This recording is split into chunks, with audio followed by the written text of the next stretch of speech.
One day, the world faced a great calamity, which caused towers and dungeons to appear out of thin air, resulting in monsters and dungeons that attacked humans, plunging the whole world into disaster, especially the Korean peninsula, which became infamous as a region where dungeons and towers appeared non-stop, with the monster attacks being fiercer than in any other country.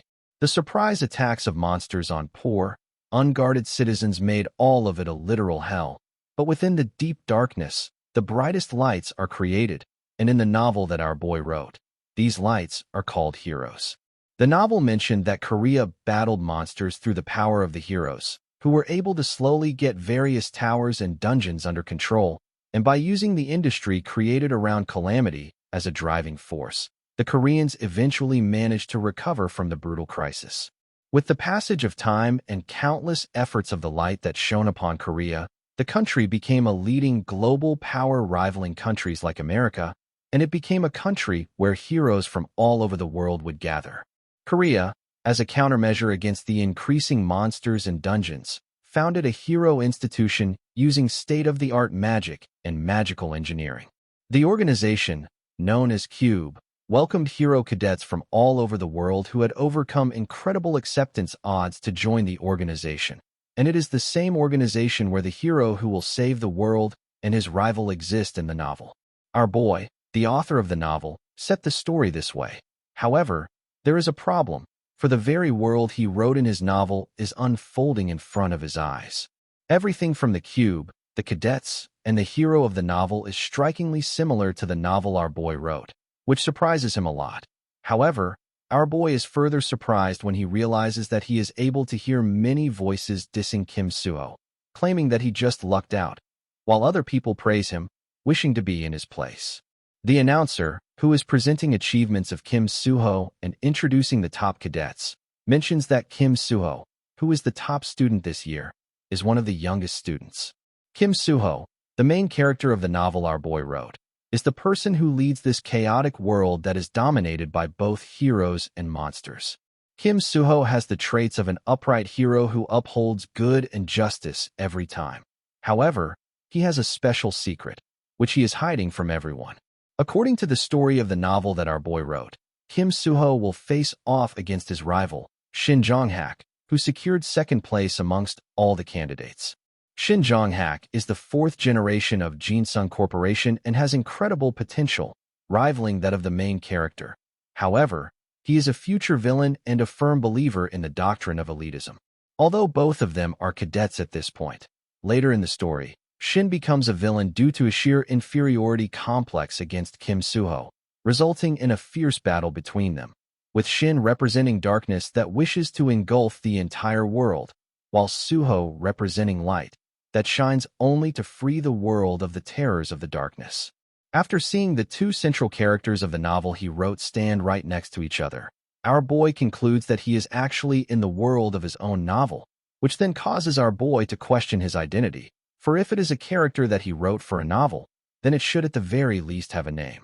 As our boy is thinking about it, a cadet addresses him as Kim Chun-dong, asking him if the reason he is spacing out in the middle of the cadet orientation is because he went to bed late. Our boy, after confirming that the cadet was actually addressing him, wonders if he even wrote a character with that name, for our boy does not recall writing something of such sort.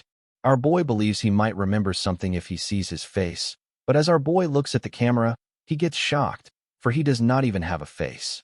No mouth, no nose, no eyes, but instead a big fat question mark on the face. However, our boy soon realizes that he has turned into a character that he never wrote. Our boy also finds out that his lack of presence is due to the fact that he lacks an appearance setting and has an old-fashioned name, which would otherwise make him a normal person except for the fact that he is a cube cadet. Our boy has no interaction with any of the main characters, so he is essentially an audience filler character in the novel, also known as an extra or, to be more specific, a speck of dust in a desert. Our boy remembers that one day he received an email where the sender proposed a remake of his novel, The Returning Hero, which was purely just for the sender's own self-satisfaction. Our boy was a bit startled because, due to him falling into a slump, his novel, The Returning Hero, stopped releasing for more than a year, which is something quite unusual. Our boy did have a sort of guilty conscience about stopping the releases. However, our boy had no idea that the reply he sent, assuming that it must be a request from a unique fan, would turn out to be the cause of the situation he is currently in. It has been 2 weeks since our boy began seeing this unknown question mark as his face, and he has gotten quite used to it, which is also because of the fact that our boy has finally accepted that he is not dreaming and the place he is in at the moment is actually the novel that he wrote, with Kim Chundong being one of the countless and nameless extras of his novel. Our boy has tried using all types of different methods these past 2 weeks, but he has not yet found out how or why he was brought into this world of his novel, which means that our boy might have to stay in this world for a very long time. Our boy calculates that if this world continues even after the point the novel stopped at, then he would have to live here for more than 10 years, trapped in his novel, laughing with kids who are only in their teens with a big question mark decorated on his face. Our boy does not want to even think about it, for he wants to live his life to the fullest, and he would hate being stuck in a novel that was stopped. Our boy starts thinking of a way to get back, and after pondering for a while, he concludes that the best thing to do in his current situation would be to catch up to the main story, because our boy only has to make it to the middle of the storyline, as after that is where the releases stopped. However, to do that, our boy decides that he should go to school to live out the story. The school where our boy would be going is located in a place known as Cube, which is an artificial island located on the Eastern Sea, where approximately 50,000 people, including preliminary hero cadets, live. It is a city assembled by people talented with magic and manufacturing skills from all over the world, and it is the very existence of this organization that makes Korea a powerful nation. The core of this city, Cube, as well as the main stage of our boy's novel, is the hero training school, where even among the hero candidates with special abilities and talents, only a very small number of elites can actually become cadets of this school. The original owner of our boy's body, Kim Chundong, is also a Cube cadet, and even though our boy has no idea what abilities this guy has, the mere fact that he is a Cube cadet is enough to assume that he has a remarkable talent. However, the only thing our boy wishes is for this body to have a useful talent that would allow him to survive in this perilous school. After much thought, our boy finally stands in front of the truth class, which serves as the focal point of Cube's episodes, containing everything from antagonists, villains, sidekicks, and rivals to the very location where the protagonist of this novel is staged. Each character in this class will soon form cliques, resulting in countless complications, but the student that would have to face the most complications is none other than our boy, because he would have to spend 10 years with these guys without a face. Our boy is somehow able to spend his day in the class without facing any kind of problem, which was surprisingly hard for him. After finishing his classes, our boy returns to his room, where he is shocked by a parcel labeled as Cube Deliveries sitting right above his desk. Our boy wonders if this parcel contains the belongings of the original owner of this body and opens the parcel, only to get shocked, as the parcel contains his own laptop. Our boy quickly turns it on, and without any kind of prompt, the laptop begins synchronizing our boy with our boy, Kim Ha-jin's original body. The system then starts downloading the settings, upon which our boy sees his information along with his stats and abilities. Kim Ha-jin realizes that it is the same setup that he once wrote, which only makes him wonder about the guy who sent this laptop. As our boy is thinking about this, the system completes its synchronization, which not only completely resets Kim Ha-jin's stats, but also frees him from the agonies of having a question mark as a face. Kim Ha-jin sees his reflection on the black screen of the laptop and finds out that somehow he has gotten his real face back, which, although it surprises him, is not the end of the surprises he is going to have. Kim Ha-jin notices that there are screens all around him and wonders if he has gone through enlightenment, an awakening phenomenon in this novel that occurs when one surpasses their limits. After enlightenment, one is able to see their talent, skills, abilities, and much more as values. Moreover, because of enlightenment, one is also able to become stronger with far more efficient methods than before, which is also simply known as the status window. Our boy decides to thoroughly go through his status window. However, the parts that catch his attention the most are synchronization and initialization. Kim Ha-jin has no idea what they are, but he believes that it is because of these two concepts that he no longer has a big question mark as his face. Kim Ha-jin also notices that because of synchronization, his stats have gone way down from Kim Chuindong's stats. However, in exchange for the downgrade, he received points. After that, the next thing that catches Kim Ha-jin's attention is the tab known as Settings Intervention, which is a unique authority given to our boy. With this unique authority, our boy can use story points to write or edit any non-living target, as well as stats, talents, masteries, and constitutions that are specific to his character. The story points increase as the importance of Kim Ha-jin grows in this world, allowing him to convert 1 point into 1,000 story point. Kim Ha-jin is taken aback by this, as he does not recall ever having writing abilities of this kind. However, our boy quickly realizes that the first thing he needs to do is increase his importance within this novel, because the possible reason he has been given this laptop and strange ability is so Kim Ha-jin can interfere with the main story of this universe. Kim Ha-jin also notices that there is another tab that is currently locked, but will unlock the moment the main story ends, which means that if our boy wants to return to his original world, he must quietly interfere. After witnessing this, our boy realizes that there's no guarantee he will be sent back to his original world. However, even if he does nothing and simply waits until the point where he stopped publishing, and even though the odds of any newly unlocked information being useful are low, he believes there's still a chance he might come across a hint about escaping this world. To increase those chances, he decides to get involved with the main characters. But to do so, he must first become strong enough to endure the horrors of the main story. To be able to do that, Kim Ha-jin decides that he should invest points in his stats, which he lost because of the synchronization. There was no concept of leveling up in his novel like the common RPG games, where one raises their stats the way they want. The only way to do so is to consume points, which are an extremely valuable resource, and the only way for our boy to make the most of these points is to invest in his luck, which is not only limited to the chance of finding an unknown reward in a dungeon, but is a cheat that applies to every aspect of life, such as money, bonus stats, interpersonal relationships, and many others. Kim Ha-jin wonders if it would be possible to raise luck if he converts his points to story points, as luck is an invariable stat that cannot be raised with points. Since there is nothing to lose, our boy decides to give it a try by converting 10 points to 10,000 story points, after which he invests 9,000 story points in luck to increase it from 6.33 to 9.1, which was also possible because a mysterious luck took effect. Considering how Kim Suho's magic power stat is at 9.0, Kim Ha-jin is amazed at this spectacular result. So following that, he decides to invest the remaining story point in perseverance so that he can endure the cube's extreme training. The perseverance stat increases from 6.6 to 7.2. However, at that moment, Kim Ha-jin receives a warning from the system regarding the discovery of an error that can gravely influence the plot, because of which the system disallows any modification of invariable stats with the help of a story point. Things were just going too smoothly for our boy, but there is a limit to these tricks.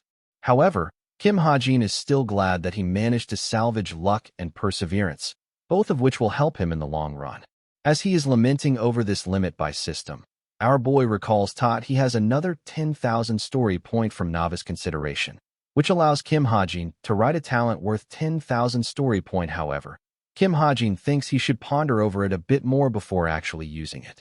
The scene then shifts to the hero training school, where our boy, along with his classmates, is taking his class after finishing his training, where the teacher, whose name is Kim Soo-hyuk, introduces himself as the instructor in charge of the class for the upcoming year. Kim Soo-hyun's ranking point is 3850, while he ranks 9,737 out of 2 million heroes, which, by the association classification, is a high intermediate rank of level 5.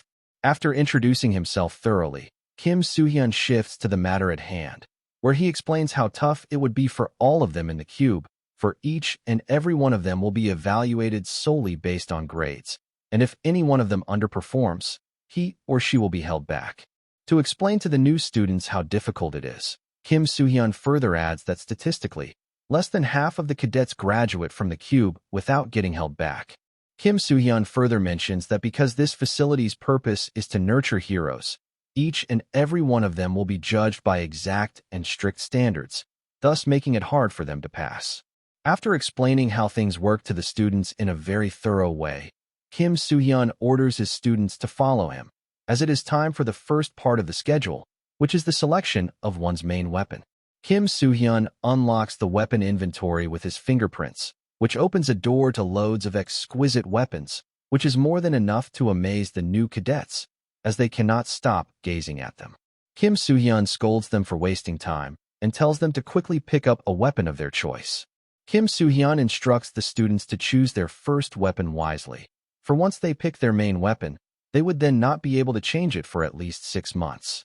Kim Soo-ho, the protagonist, and the rest of the important characters of the novel choose their weapons without much issue, and it is time for Kim Ha-jin to carefully pick his weapon, as his stats are way too low to handle the weapons used by the cadets.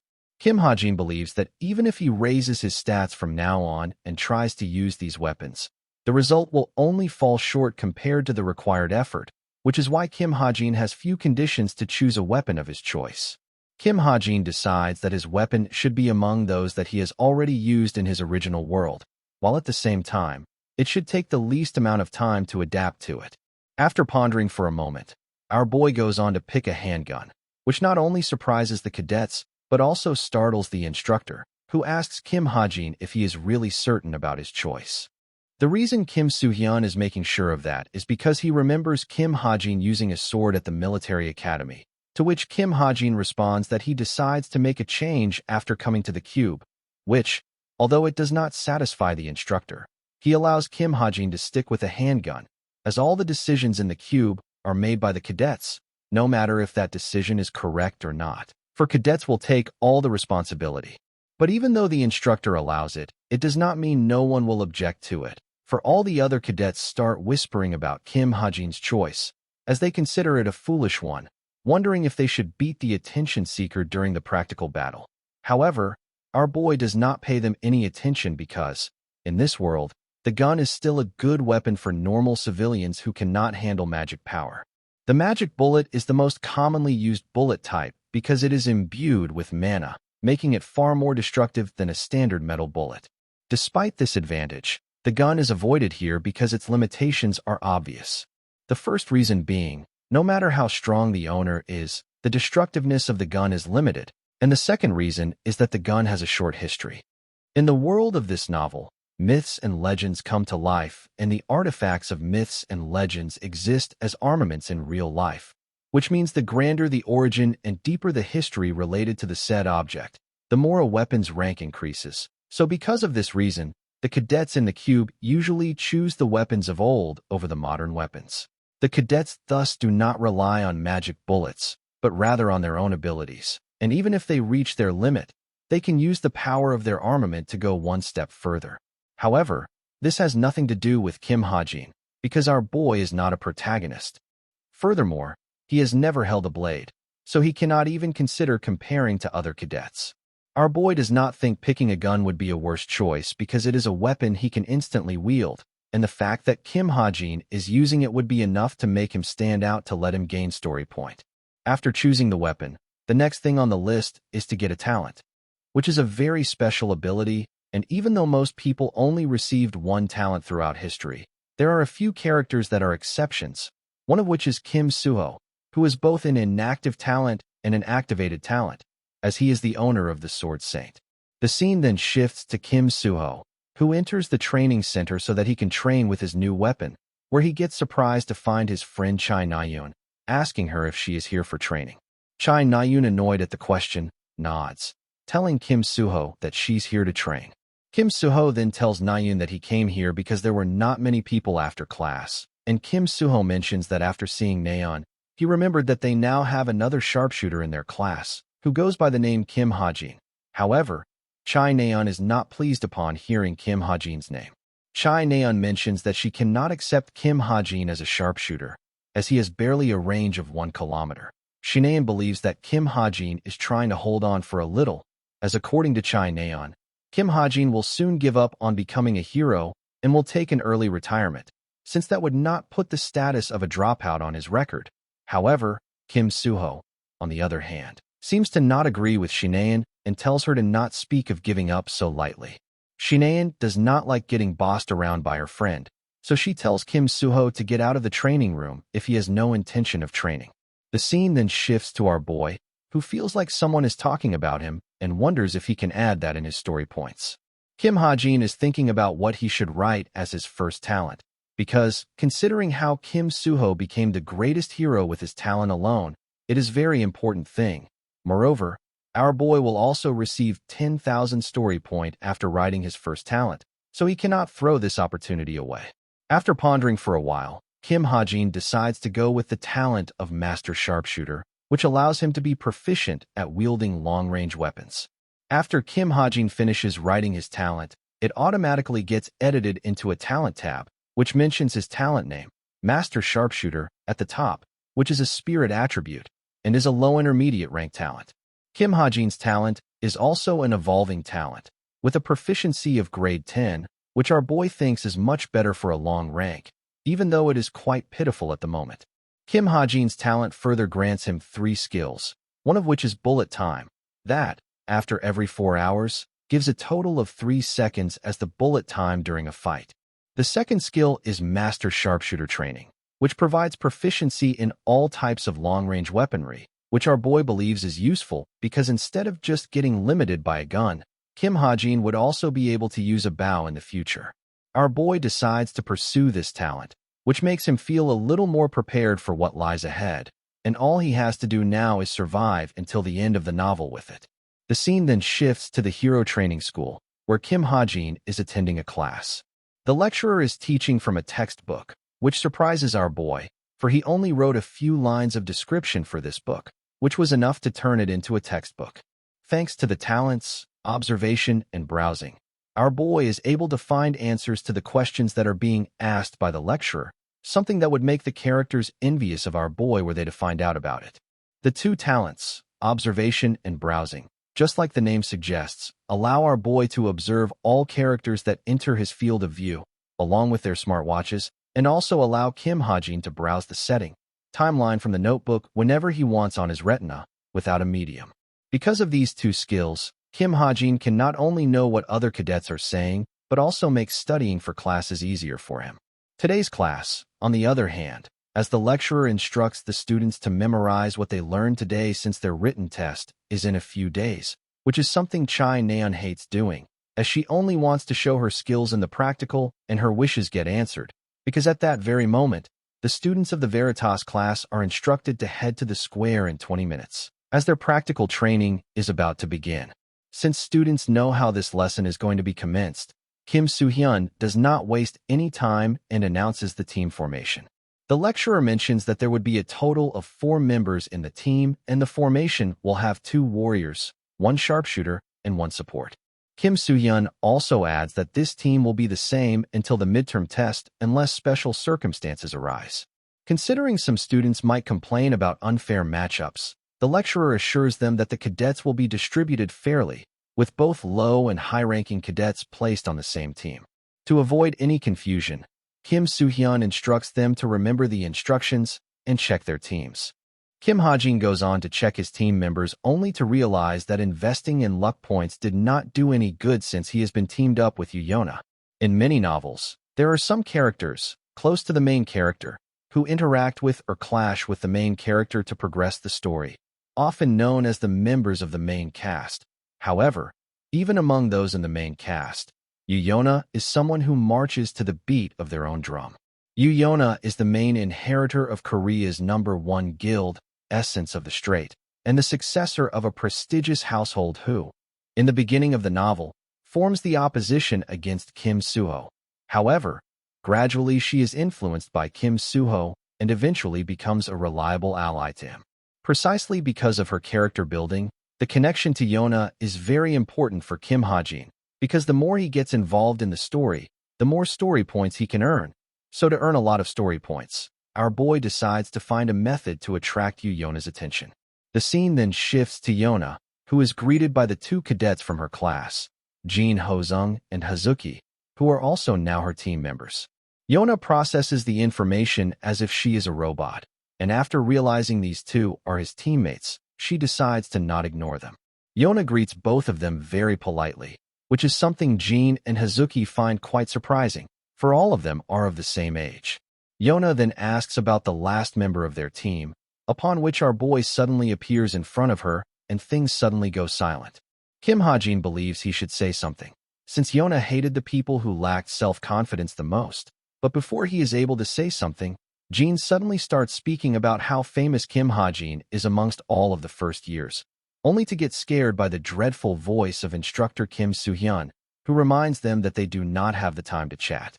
The instructor tells them that he has sent the location of the monster each team has to face to everyone's smartwatches, so they should make haste and head out without wasting a second. The scene then shifts to Yona, who is guiding her teammates to the location marked by the instructor, which they will soon arrive at. So Yona tells her teammates to get ready, as they should be able to browse the information on the monster once they arrive at the location. Every member on the team is prepared for what is about to come, except for our boy, who, despite having a vitality stat beyond that of a normal person, is barely able to keep up with the rest of his team. But despite that, our boy, somehow, finally reaches the destination with the rest of his teammates. Kim Ha-jin is with his team at the training area number 8 at the beach, where they are tasked with subduing the haunting monster, the black hump octopus. So without wasting any time, they start thinking of a plan to defeat the black hump octopus. The black hump octopus is a lower middle-class monster with a main body that has normal attack power. However, the real problem is the hump on its head, because when faced with danger, the black hump octopus sends out baby octopi from its hump to attack its enemies, causing a dozen blood-sucking octopi to come flying out at its enemies at once, which are dangerous enough to turn a normal person into a mummy in a second. So to deal with that, Jin suggests that they focus on taking out the flying octopi first, while Hazuki proposes that the sharpshooter, Kim Ha-jin, handle them swiftly.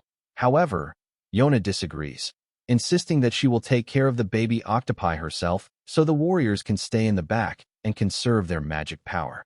Yona also adds that because of the strong recovery rate of the black hump octopus, they need to separate the hump in one attack. Otherwise, it would cause problems for them later. Even though Kim Ha-jin invested points in luck instead of intelligence, he is still not stupid enough to understand that Yona is deliberately trying to exclude him from the training. The scene then shifts to Jin, who starts the mission by luring the black hump octopus to the beach by creating sound with the help of his axe. The black hump monster, taking the bait, rushes towards the shore, and that marks the start of the monster subjugation training of Team Number 5. After provoking the black octopus, Jin rushes to safety. However, to everyone's surprise, the black hump octopus explodes its hump even though it was actually in a dangerous situation. Tens of octopi are about to hit the poor Jin, who volunteered to act as bait, but thanks to Yona, who defeats all the octopi that were coming toward Jin. Jin is amazed at the terrifying power of Yona, which is expected, for she ranks 7th among the new cadets at Cube. Jin thanks Yona for saving his life and rushes to safety, while Yona proceeds to face the black hump octopus. Yona starts hitting the black hump octopus with her whip, which causes it to retaliate, and it attacks Yona with its tentacles. Yona dodges the tentacles by jumping out of their range. However, unfortunately, she lands right with her back facing the baby octopus that somehow survived Yona's attack. However, just as she is about to get bitten, Yona gets saved by our boy, who takes down the baby octopus. The reason Kim Ha-jin jumped in to save Yona despite being told to stay out is to earn story points, which can be converted into stat points as Kim Ha-jin's role in this world grows. However, for someone like Kim Ha-jin, who is an extra through and through, securing a larger role from the start is difficult, which means that the only way to earn story points is to participate in the events that the main characters must go through, just as our boy did now. Everyone gets surprised at Kim Ha-jin's precise shot that saved Yona, but Yona is somehow angry at our boy for saving her, as she wanted Kim Ha-jin to stay out. However, Yona does not have time to complain, as the black hump octopus sends another pack of dozens of baby octopi right at them, which is the only dangerous attack of the black hump octopus. But even that is not much of a problem, since the octopi that are coming out of the hump are dumb and have obvious trajectories. These two traits make it a perfect moment for Kim Ha-jin's flashy debut at the hero training school, for he has the skill bullet time, which, when used, slows the flow of time for 3 seconds, allowing our boy enough time to easily see the movements of baby octopi. The next step is a lot simple, as our boy just needs to start blasting bullets through all of the baby octopi in these 3 seconds, which Kim Ha-jin is able to do so thanks to his exceptional shooting skills. Yona, although shocked at Kim Ha-jin's skills, does not want to let go of this opportunity created by him. So before the black hump octopus sends another batch of baby octopi towards him, Yona constricts its hump with her whip, allowing Jin and Hazuki to unleash their magic power and take a final blow at the black hump octopus, ending its shenanigans once and for all. With the collective effort of every member of the team, Team 5 was able to defeat the black hump octopus within 58 minutes and 58 seconds, which puts them at 16th place. Yona is shocked to see that she was only able to secure 16th position out of 100, despite trying her best, and even though the individual performance will be assessed separately, Yona did not want to get defeated by Chase Nayun's team, which has secured 4th position, because she was aiming to create a gap between Chai Nayun's group and her own group. Yona notices a white-haired boy taking a glance at Chai Nayun, which only reminds Yona how annoyed she is at Chai Nayun's popularity. Yona is unable to control her emotions, so she smacks her hand on the table before approaching Chai Nayun to inquire about her performance in the practical training. Chai Nayun appears dissatisfied with her 4th-place finish, claiming that she expected to beat Shin Jonghak and Rachel. Chai Nayun asks Yona about her practical, to which Yona, who is embarrassed to tell anyone about her rank, responds that she ranked 16th. However, Chai Nayun believes Yona did well, telling Yonho that she would have done better if Kim Ha-jin had not held her back. Yona believes Chai Nayun is almost correct in his assessment, as it took them 50 minutes to cross a 10-minute route thanks to Kim Ha-jin. However, Kim Ha-jin's contribution to the following monster battle was quite high, as he eliminated dozens of baby octopi before they could hit the ground, which Yona believes is not possible with normal magic bullets. The scene then shifts to our boy, who is training in the training room, which made him forget to check his alarm. Our boy was training his accuracy for quite some time, so he decided to see how much it had grown. Kim Ha-jin was able to gain a 20% proficiency increase in his talent due to the skill points he invested in luck, as all of his attacks hit the low-rank monster, increasing his accuracy significantly. Kim Ha-jin's perception improves by 0.03 points as a result of the luck attribute, sharpening his senses further. Our boy believes that the luck attribute was activated during today's physical training and that his interaction with Yona was also worthwhile, as it earned him 27 story points, not to mention the significant stat increase from the exercise. The exercise increased Kim Ha-jin's strength, endurance, and vitality by 0.02 points, and thanks to mana seeping into the broken muscle cells, his strength, endurance, and vitality have further increased by 0.03 points, which our boy believes is due to the support of the enlightenment and luck attributes. Now that he has significantly increased his stats, our boy believes that he should stop for today and take a nice rest so that his muscles can recover. The scene then shifts to Yonho, who is watching a video of their physical training class on her computer. She is shocked to learn that Kim Ha-jin shot his gun 60 times in a mere 3 seconds, which makes her wonder how our boy pulled it off, wondering if it is humanly possible to pull the trigger 20 times in 1 second, or if the gun Kim Ha-jin was using had an automatic fire feature. Regardless of how he did it, Kim Ha-jin's ability is extraordinary. However, his vitality is lacking in comparison to other cadets, and the way he abruptly changed weapons after arriving at Cube is quite strange, to the point it smells suspicious. But the strangest thing of all is Yona does not remember seeing Kim Ha-jin at the Military Agent Academy. As Yona is wondering about it, she receives a message from the silver-haired guy, Shin Jonghak, who is curious as to what Yona is doing, to which Yona replies that she is analyzing her physical training video. Jonghak considers it boring. However, Yona mentions that she needs to scout out some talent first if she wants to be worthy of inheriting the guild. Jonghak acts uninterested, telling Yona that her teammates are trash, but then unexpectedly inquires about Kim Ha-jin, which makes Yona laugh because she finds it cute. Yona responds that Kim Ha-jin is capable of carrying his own weight, and his skill is befitting someone who is ranked at 934, leading Jonghak to believe that Kim Ha-jin may have gotten lucky with this team and does not have any kind of special or unique talent. The scene then shifts to the headquarters of the Creator's Sacred Grace, where the Deputy Guild Master, Yun Sunga, is informed about the guild visit schedule, which has been set for 2 weeks from now, on Friday. However, Sunga, who ranks 307 in the world ranking, pays little attention to this and instructs her assistant to look at the elegant movements and unique sword style of Kim Suho, which flows like water and is unlike any modern swordsmanship. Sunga believes that Kim Suho's sword style gives the impression that he is dancing with force while maintaining his unnatural cutting force, which makes it appear as if Kim Suho will slash through not only the monster but the very space itself.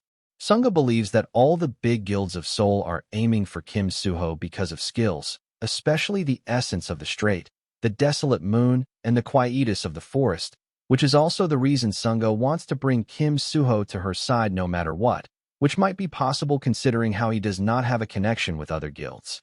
After observing Kim Suho thoroughly, Sunga shifts to the next cadet, who is none other than our boy. Sunga is surprised to learn that there is a cadet who uses a gun, while her assistant mentions that Kim Hajin probably piqued people's interest because he was on the same team as Yuna, which sparked a small discussion in the guild community about him. The assistant informs Sunga that without using any kind of automatic rifle, Kim Hajin was able to shoot 60 bullets in 3 seconds, and out of those shots, he only missed one of them. The assistant adds that Kim Hajin showed such a performance with a low-end weapon, which is something almost impossible, because even if one were to pull the trigger using agility, the handgun would not be able to handle it. It is because of his skills that Kim Hajin appears to be called a heretic internally. The assistant further mentions that Kim Hajin is enlightened, for it is said that he changed his weapon from a sword to a gun after entering the cube. Enlightenment is a phenomenon where one understands their own talent or special ability, which is something they are completely ignorant of before the enlightenment, which is why there are some cases where if the weapon they were using does not match their talent after enlightenment, they would not hesitate to change their main weapon, but because 3 or more years of students' careers would be wasted if such a thing is allowed. The Military Agent Academy actively recommends the use of multiple, different weapons to the cadets. Sunga is amazed that our boy achieved enlightenment this fast in his career. However, she believes it is not very appealing if it is only limited to the guns. But despite that, Sunga does not want to turn her eye away from Kim Hajin, so he asks her assistant if they have a scout who is available at the moment, to which the assistant responds that since this year's batch is quite special, every scout they have is managing up to their limit. Since they have no one to keep an eye on our boy, Sunga decides to leave him alone for now, thinking that if our boy is truly a diamond in the rough, he will shine on his own, and everyone will find out if calling him a heretic was excessive or not.